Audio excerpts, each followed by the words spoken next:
Bonjour à toutes et à tous et bienvenue dans ce nouvel épisode de Coq Fiction qui a été réalisé par les associations Connivence et Stigma dans le cadre du Forum des sciences cognitives. Aujourd'hui, ce sont Lucie Gattaz et moi-même de l'association Estigma Lyon qui allons vous présenter la criminalistique cognitive et la détection du mensonge. Pour celles et ceux qui étaient un peu trop jeunes lors de la première diffusion de la série ou qui n'en ont simplement jamais entendu parler, qu'est-ce que Lie to Me ?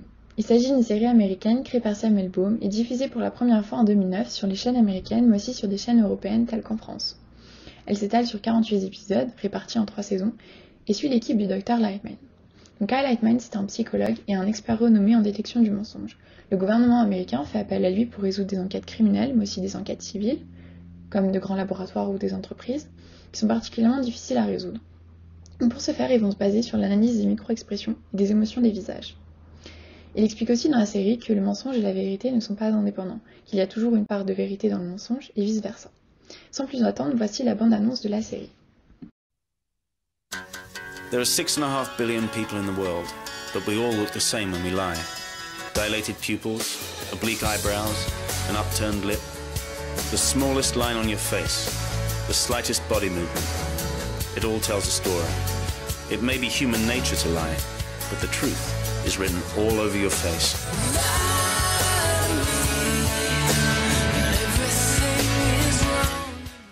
We're going to skip that one. We're going to focus on Lawton. You feel good about it? That's it, Lawton. Gone after a church in Lawton. That accusation has no basis. What do you mean? You just told me.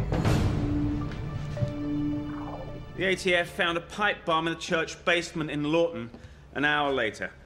DOD friend of mine All said right. this guy's a total We're on the nut top job. again. Heard he spent like 3 years in the African jungle with some primitive tribes studying their eyebrows. What's his reaction to my statement? Right now, ATF is searching every inch of the 2 largest black churches in the state. Now, what you just saw there was a brief expression of happiness on his face, which he was trying his best to conceal. It lasted for less than a fifth of a second as what we call a micro-expression. Now look at his mouth. The suspect is secretly happy about the locations we are searching, which tells me we have the wrong locations. Now I tell him of our new plan and... I know what you're talking about. Classic one-sided shrug. Translation, I have absolutely no confidence in what I just said. The body contradicts the words. He's lying. Mais quel est le fondement scientifique derrière ce que vous venez de voir ? En fait, Lie to Me s'inspire de la théorie d'Ekman et de Friesen qui a été publiée pour la première fois en 1969. C'est une théorie de détection du mensonge. Et c'est la théorie de détection du mensonge la plus utilisée et la plus documentée. Dans ce premier article, Ekman et Friesen présentent la théorie des indices de fuite qui sera bien développée par la suite. Selon cette théorie, il existerait 2 types d'indices. Tout d'abord, les indices de mensonge qui sont propres à l'action de mentir elle-même, et ensuite les indices de fuite. Ces indices de fuite reflètent les émotions que ressent vraiment le menteur. Notre capacité à communiquer, et donc à mentir, est liée à notre capacité à contrôler nos mouvements. La probabilité d'observer les indices de fuite et de mensonge dépend donc de la balance entre 2 feedbacks. Le feedback interne du corps du menteur et le feedback externe renvoyé par l'interlocuteur. En ce qui concerne le feedback interne de son corps, il y a les micro-expressions, le mouvement des membres, en particulier des membres inférieurs, qui sont moins contrôlés et donc plus fiables pour la détection du mensonge. Et il y a aussi le visage. Il est très bien observé, mais aussi très facile à contrôler de manière fine. Et les résultats qui sont importants ici sont les mouvements parasites au niveau des jambes et des membres inférieurs lorsque l'on ment. Ekman, lui, s'est concentré sur les micro-expressions du visage, comme Cal Lightman dans Lie to Me, parce que ces micro-expressions sont beaucoup plus difficiles à contrôler. Yeah. Don't these micro-expressions vary depending on the person? Let's leave this up and we'll go to the Kato Kalin footage from the OJ trial. Mr. Kalin, you got a lot of money for your appearance on Current Affair, didn't you? Scorn. Scorn. Huge scorn. Shame, shame, and shame. Contempt. These expressions are universal. Emotion looks the same whether you're a suburban housewife or a suicide bomber. The truth is written on all our faces. Dans l'extrait que vous venez de voir, Cal Lightman répond à un participant qui lui demande si les micro-expressions varient d'un individu à un autre. Il montre donc des exemples d'expressions faciales identiques, telles que le mépris et la honte, pour appuyer son propos. Et son propos est que les micro-expressions et les expressions faciales sont universelles. En fait, la théorie d'Ekman est plus complexe. Selon Ekman, il existe 7 expressions faciales qui sont universelles. Chacune d'entre elles a permis à l'homme de s'adapter à son milieu au cours de l'évolution. Le mépris en fait partie, ainsi que la colère et la joie par exemple. Mais de nombreuses critiques ont été faites par les chercheurs à l'encontre de Lie to Me. Et tout d'abord, nous avons Bond et De Paolo en 2006. La première chose qu'ils critiquent est que dans la série, Cal Lightman est le meilleur expert en détection de mensonges au monde, car il serait naturellement doué pour ça. Dans les faits, cela n'est pas possible. Même si Ekman et O'Sullivan ont montré que les agents de la CIA avaient des taux de détection à 80%, cette étude présentait quelques problèmes méthodologiques et n'a jamais été répliquée, elle n'a jamais été vérifiée, donc on ne peut pas dire que c'est quelque chose qui est vrai. Ce qui par contre a été montré dans de nombreuses études, c'est qu'il n'y a pas de différence individuelle significative dans le fait de bien détecter le mensonge.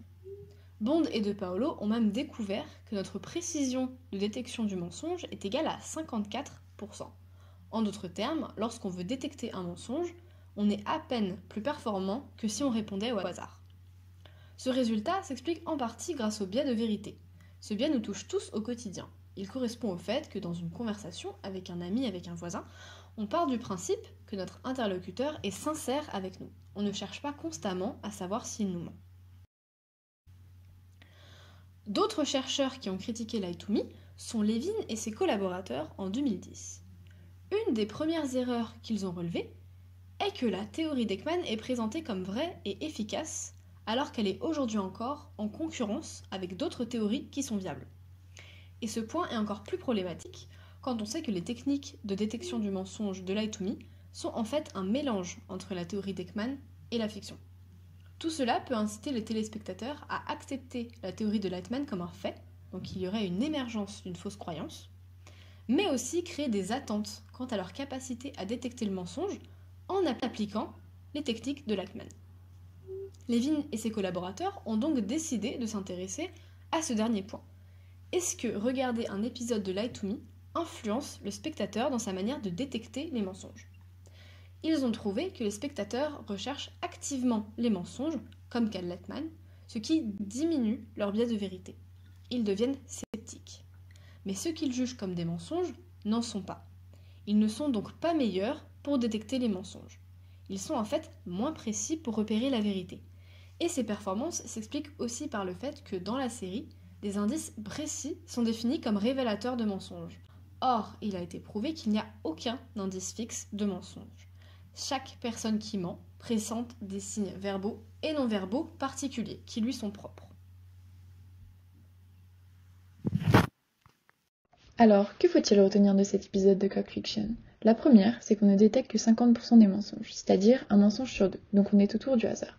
Il n'y a donc pas d'experts ni de techniques universelles, y compris chez les spécialistes, donc les enquêteurs, le FBI, la CIA. En second, il faut se focaliser sur les membres inférieurs. En effet, c'est beaucoup plus facile de détecter le mensonge en observant les membres inférieurs plutôt que les expressions faciales qui sont facilement contrôlables. En dernier, il est parfois dangereux de regarder des séries telles que Lie to Me, car elle est très fictive et repose sur peu de faits vérifiés, à tel point que ça a rendu certains spectateurs sceptiques et qui détectent donc moins bien la vérité. Vous trouverez ici quelques sources importantes à la compréhension de cette Coq Fiction. Le premier est un article de Bond et De Paolo qui présente leur théorie sur la détection du mensonge. Le second est un article qui montre l'impact de Lie to Me sur les personnes qui le regardent. Et le dernier pour approfondir et pour expliquer les différences entre la théorie et la fiction. Bonne journée!